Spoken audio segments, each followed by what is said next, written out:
it's Mesha with the Golden Nugget of the Day to help you along your way. How do you see God? I mean, how do you view Him? When you think about Him, what comes to your mind? Pastor Stephen Furtick, the author of Sun Stand Still, so many amazing comments in that book. But one thing that he said in that book was, what comes to your mind when you think about God is one of the most important things about you.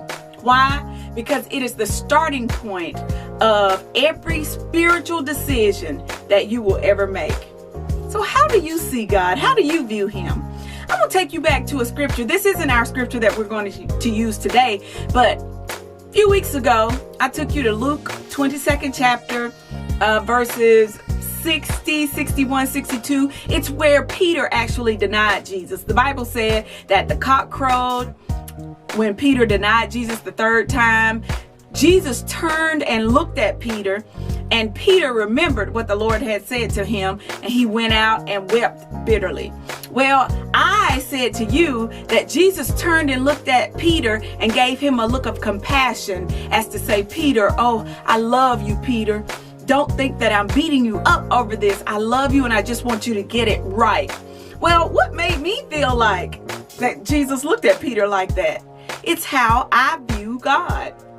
I view God as being a compassionate, loving God, a father.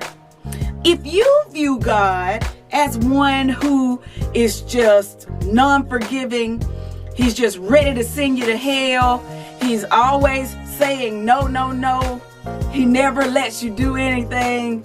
If you view Him in that way, then your decision-making process will probably be a little off. You will probably be timid. You won't make decisions. You feel like the decisions you will make, God is going to punish you for them. So you kind of cease living. Well, listen, it's time for us to live, y'all.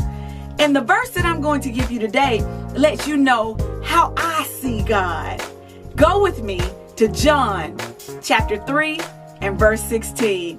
You know that verse. We don't even have to pick up our Bibles, right? It's the very first verse that I learned. For God so loved the world, King James Version, that He gave His only begotten Son, that whosoever believeth in Him should not perish, but have everlasting life. That's how I view God. The first three words of that verse. For God so loved. 4 words. He so loves us that He sent His only Son to die for us. What kind of person is this? Who would do that for me? A God like the God we serve. He sent His only Son to die for us in our place. He died for us when we should have been the ones on the cross dying. But He is such a good Father that that's what He did for us. That's how I see God. And I want you to get in your word and determine who God is to you. It's time for us to live, people of God. But we can't live if we think that every move we make, every step we take, that God is condemning us and He's going to send us to hell. He's never going to forgive us.